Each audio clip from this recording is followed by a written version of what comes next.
pura-pura dulu. Ketua kelas, silakan pimpin doa terlebih dahulu. Gerak-gerak, marilah kawan-kawan sebelum kita belajar sebaiknya kita beramal agama dan kepercayaan masing-masing. Doa mulai.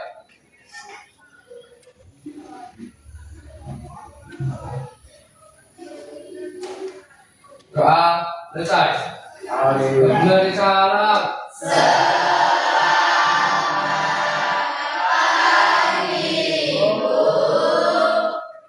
Selamat pagi. Ibu awali. Assalamualaikum warahmatullahi wabarakatuh. Waalaikumsalam warahmatullahi wabarakatuh. Bagaimana kabarnya hari ini? Baik. Sehat? Sehat. Bahagia? Bahagia. Semangat? Ada yang tidak hadir? Ada. Siapa? Susia. Susia izin atau sakit atau apa? Ada suratnya? Oh ya udah. Baiklah, masih semangat pagi ini? Masih. Ibu tes dulu jargon Semansaranya. Semansara ya. Jaya, cerdas, terampil, mandiri, berakhlak mulia. Semangat ya. Untuk pertemuan pada kali ini di kelas 10 E4 bertemu lagi dengan Ibu dalam mata pelajaran pendidikan Pancasila dan keluarga negara. Untuk materi minggu lalu kita sudah membahas mengenai keberagaman identitas. Ibu masih ingat keberagaman identitas itu bagaimana? Bagaimana membaginya identitas? Kita masuk dalam bab Bhinneka Tunggal Ika. Dalam sebab keberagaman identitas.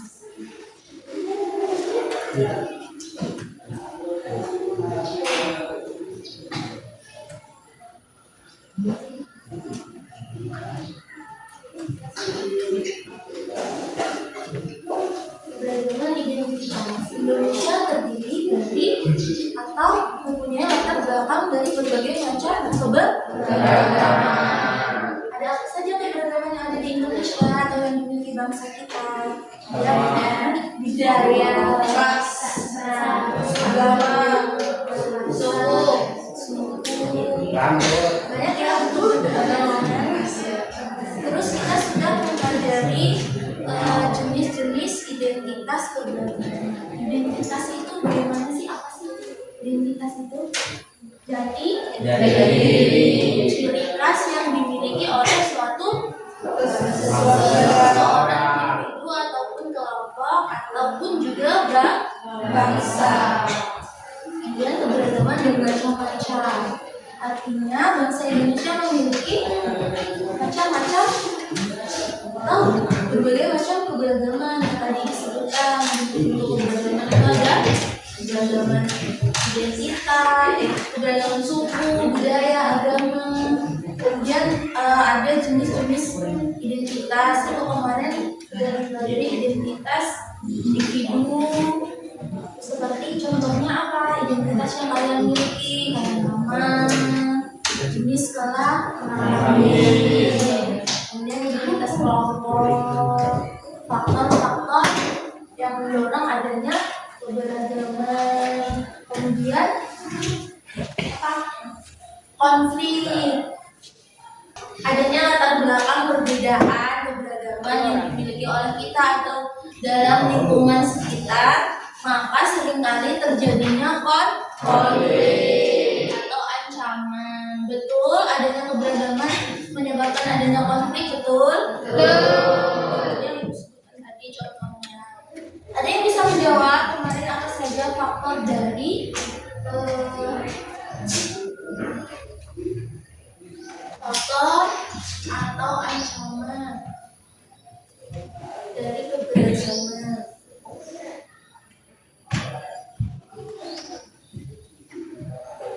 Ada yang bisa menjawab? Ya, Zina, silakan Zina. Faktor atau ancaman yang terjadi karena adanya keberagaman identitas, yaitu paham etnosentrisme, letak geografis, dan kesenjangan sosial. Apa yang pertama? Paham etnosentrisme. Kedua, letak geografis. Ketiga adalah kesenjangan sosial.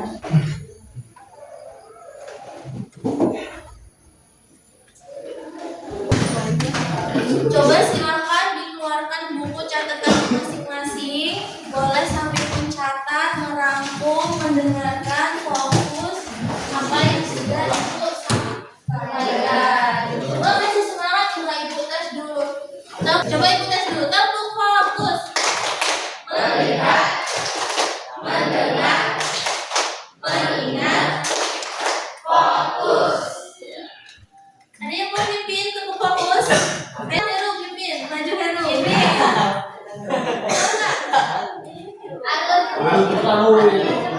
Sampai mana tadi? Faktor atau ancaman dari keberagaman. Paham etnosentrisme. Bagaimana paham etnosentrisme?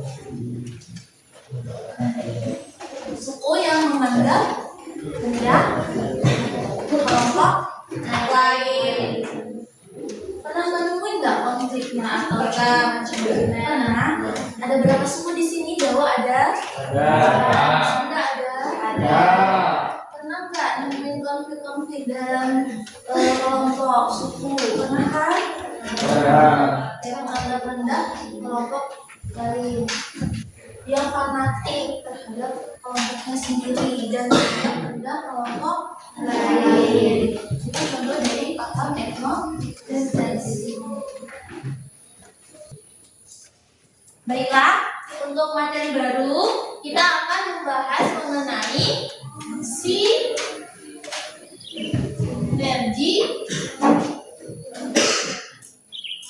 antar budaya dalam praktik gotong royong.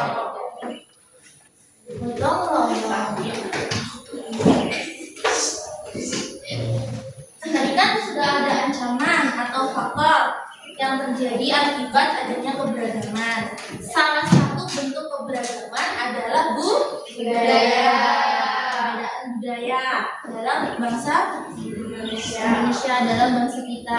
Kemudian adanya ancaman, secara langsung kita harus memiliki upaya atau usaha aktualisasi untuk tetap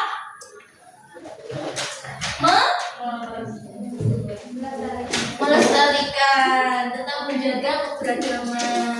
Jangan sampai keberagaman menjadi faktor dari perpecahan. Harusnya senantiasa selalu menanamkan nilai-nilai kesatuan dan kesatuan. Sinergi antar budaya dalam praktik gotong royong. Tadi faktor ancaman, adanya ancaman. Kemudian upaya, kita harus memiliki upaya. Upaya apa saja yang bisa kita lakukan? Salah satunya yang pertama apa? Memahami dan menghayati serta mengamalkan nilai-nilai dasar Pancasila.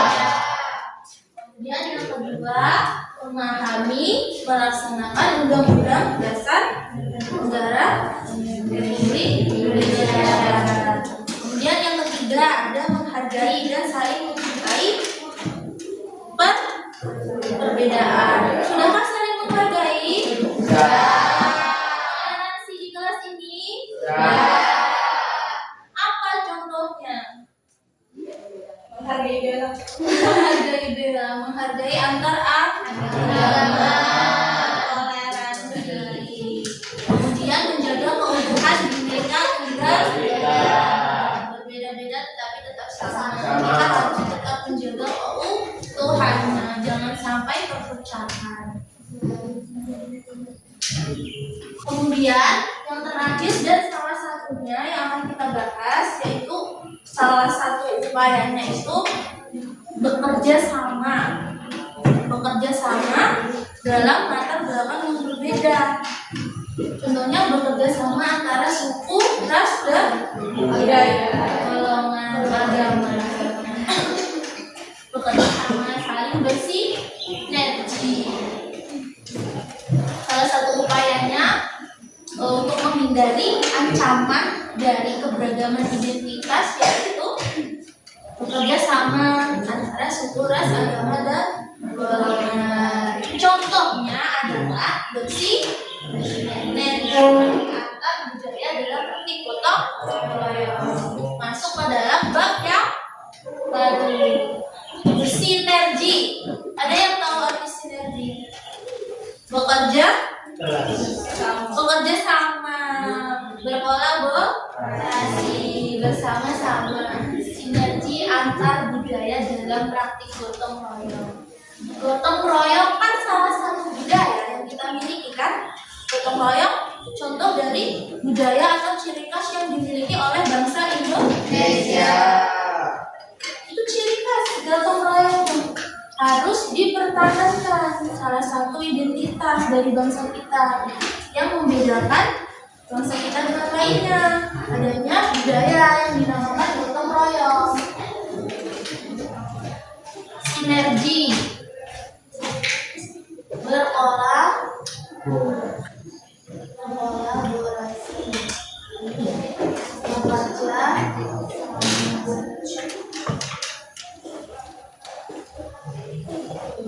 Kemudian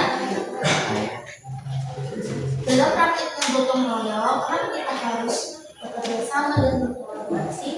Ini tadi poin utamanya untuk tetap mempertahankan,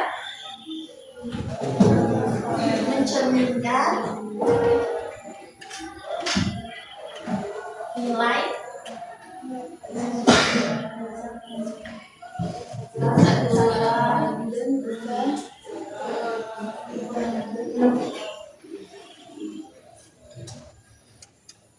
apa saja faktor-faktor banyaknya keberagaman, salah satunya budaya. Budaya itu kan bisa terkikis, bisa juga bertambah, bisa juga berkembang. Kemudian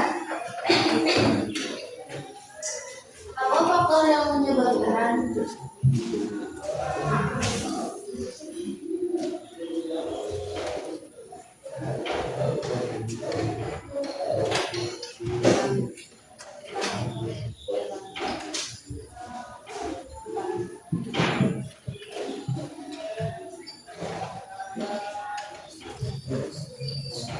bisa berkurang, bisa bertambah?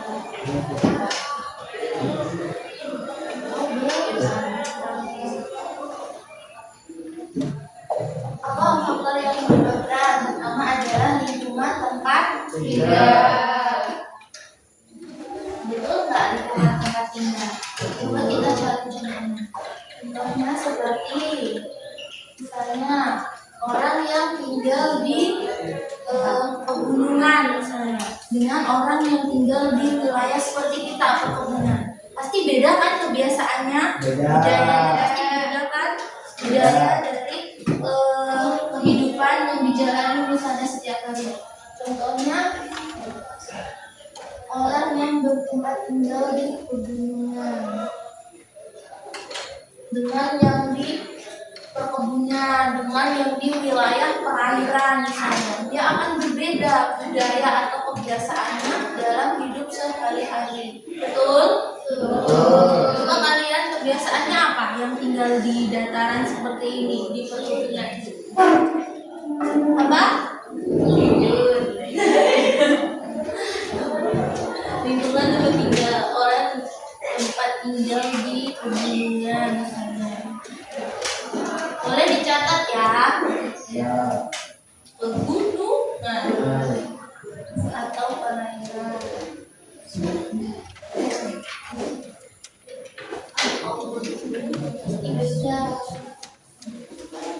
Kemudian yang kedua adalah interaksi.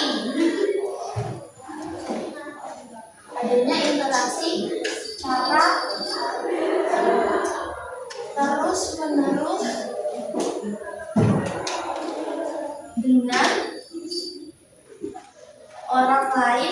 berbeda di daerah.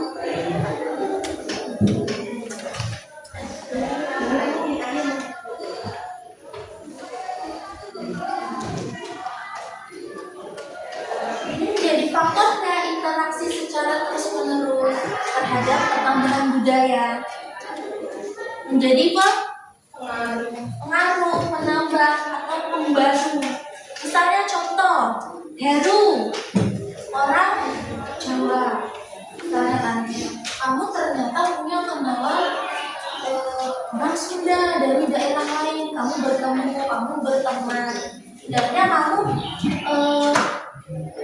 ada interaksi kan sama dia, misalnya ngobrol, kamu belajar banyak hal dari dia, misalnya mengetahui, bertanya, kamu tinggal di Jawa, suku kamu Sunda, apa sih kegiatan kamu, budaya kamu, ciri khas kamu, apa sih yang ada di tempat tinggal kamu, kegiatan apa sih, pasti kamu jadi tahu kan, apa saja budaya yang dia miliki. Jadi kita bisa menambah atau melakukan pembaruan. Kita bisa tahu apa saja budaya dari orang lain karena adanya interaksi. Kemudian yang ketiga adanya keyakinan atau kepercayaan yang mendorong terus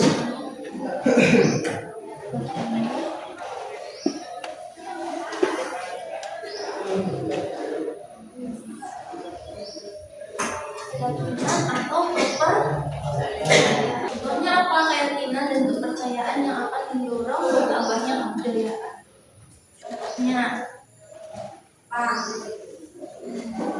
agama Islam dengan agama Hindu beda kan budayanya, tapi kalian bersatu dalam beragama itu, saling interaksi dalam lingkungan yang sama. Contohnya di sekolahan, Heru berteman dengan siapa yang orang Bali di sini? Dewa Made. Yang mana Dewa Made? Ada berteman sama orang Bali.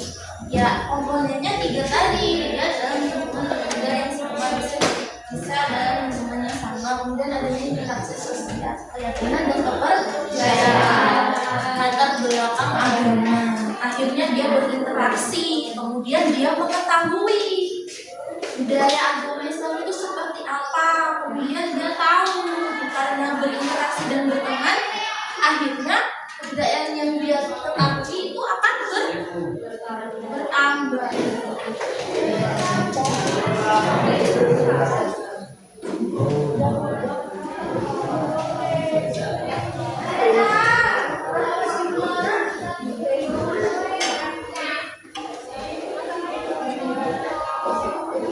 Gotong royong terjadi atau adanya latar belakang kesadaran, keikhlasan, toleransi, kebersamaan dari setiap individu.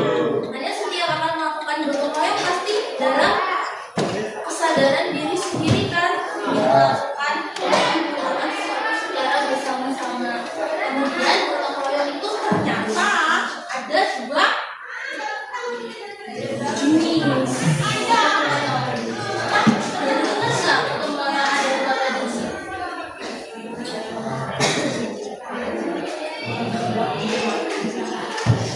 Ada gotong royong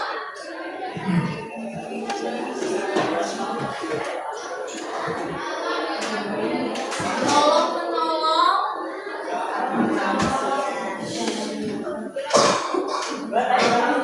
dengan kerja bakti. Kalian kiranya kerja bakti dengan gotong royong itu sama enggak? Sama. Ternyata berbeda. Gotong royong tolong menolong itu sifatnya yang pribadi. Contohnya seperti kalian membantu tetangga kalian yang sedang hajatan, misalnya ada pernikahan, kemudian ada syukuran, apa lagi?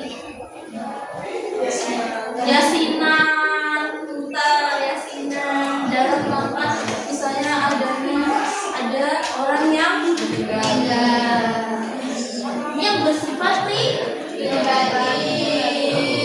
Pribadi contohnya itu tadi ya, ingat-ingat. Dan kerja bakti. Kerja bakti ini yang sifatnya lebih umum untuk kepentingan umum. Kerja bakti. Contohnya kerja bakti kepentingan umum apa? Masyarakat untuk di masyarakat lingkungan, membersihkan kantor desa, balai desa, membangun gapura, misalnya membangun jembatan yang rusak bersama-sama dengan lingkungan masyarakat. Itu yang keempat. Kemudian ada arti penting gotong royong.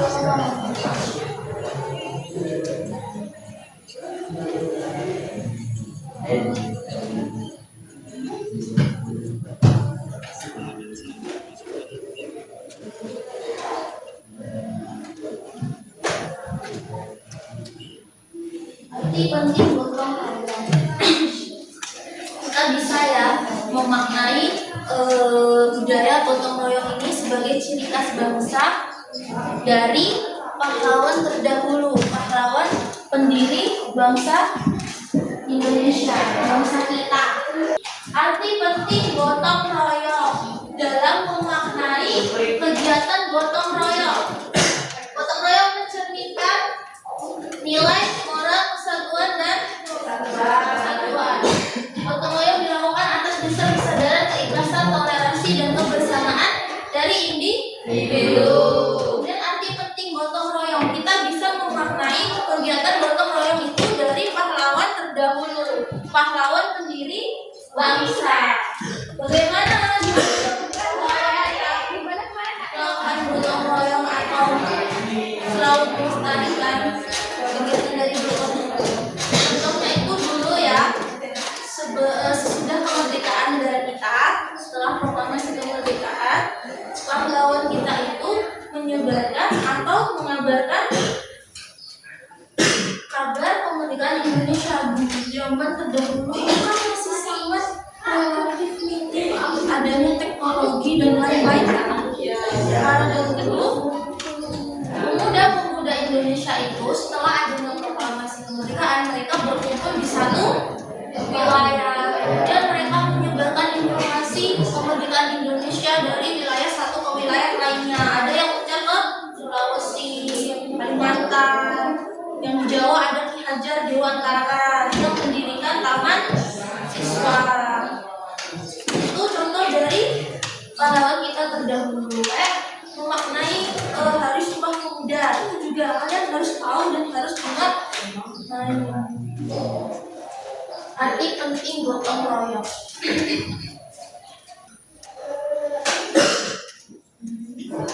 Arti penting gotong royong mengandung nilai moral kelima ini. Yang pertama, mempererat persatuan dan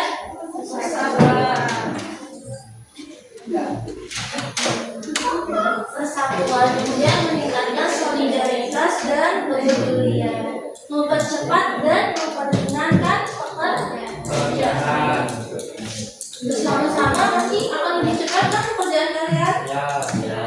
Seperti kata pepatah, berat sama dipikul, ringan sama dijinjing, membina hubungan sosial, rela berkorban karena adanya kesadaran, keikhlasan, toleransi, dan kebersamaan. Sudah selesai? Ada yang mau ada yang ingin bertanya? Ada ibu yang tanya? Ada yang ingin bertanya? Ada? Kita lanjutkan dengan mengerjakan soal. Kita tes kemampuan sebagai penutup. Kita akan mengerjakan soal sebagai tes kemampuan kalian memahami materi yang dipelajari hari ini mengenai sinergi antar budaya dalam praktik gotong royong. Soal pilihan ganda, Ibu sudah share linknya, silahkan dikerjakan.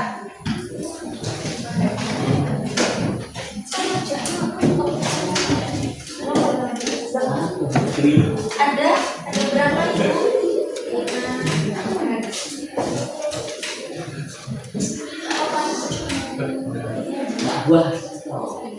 From. Ibu zoom dulu.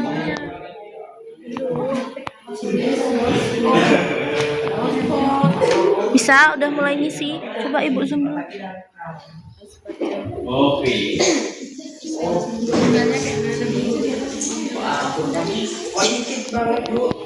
Iya, cuma 5 kan?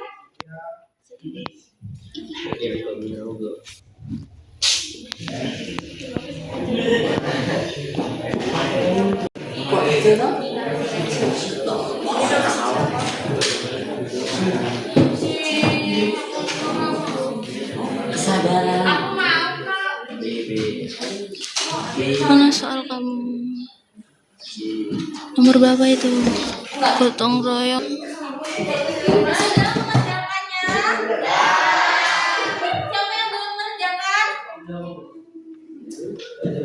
Nanti kalau sudah selesai, kan itu sama dengan dada. Kalau sudah selesai, ada menu lihat skor. Kemudian kalau HP kalian bahasa Inggris, view skor. Nanti lihat benernya berapa. Sudah. Skor kalian berapa? Sudah, Bu. Sudah semua? Sudah. Ada yang belum? Ada. Ada yang kan seperti ini? Ada. Ini kalian disuruh milih sesuai dengan gambar, dengan tulisannya. Ini kan pilih semua gambar dengan jembatan. Kalian pilih gambar yang jembatan yang mana? Sudah? Siapa yang benar semua? 50. Tidak ada. Dan sosial dan persatuan. D. Kebebasan tanpa batas. Yang apa? C. Kemudian sosial dan persatuan. Bukan kompetisi antar individu.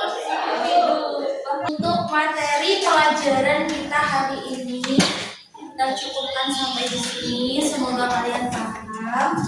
Adakah yang bisa menyimpulkan apa ringkas dari materi pelajaran hari ini atau komentar tentang pelajaran kita hari ini di kelas 10E4? Silakan. Berdiri. Soalnya hanya membahas tentang keberagaman yang terjadi di kehidupan sehari-hari. Udah dipahami? Terima kasih. Semoga pelajaran yang Ibu sampaikan atau materi yang Ibu sampaikan dapat bermanfaat. Dan dapat diterapkan dalam kehidupan sehari-hari. Paham konsep dasarnya? Paham.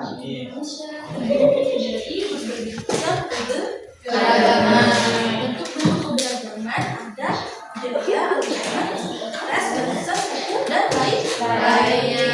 Kemudian gotong royong adalah salah satu bentuk dari budaya yang harus dilestarikan dan diterapkan. Contohnya dalam kita sebagai akar budaya dalam tata kelola keberagaman tidak harus menjadikan kita sebagai bahan atau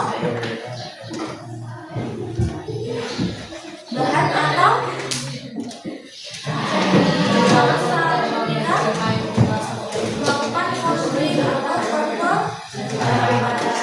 identitas nilai-nilai dan dasar Pancasila untuk tetap menjaga keutuhan dan kesatuan NKRI Negara Kesatuan Republik Indonesia. Baiklah, terima kasih untuk kelas 10E. Ibu cukupkan sekian. Apabila terdapat kesalahan dalam kalimat ataupun perilaku Ibu selama dalam pembelajaran, Ibu mohon maaf. Ibu akhiri. Wassalamualaikum warahmatullahi wabarakatuh.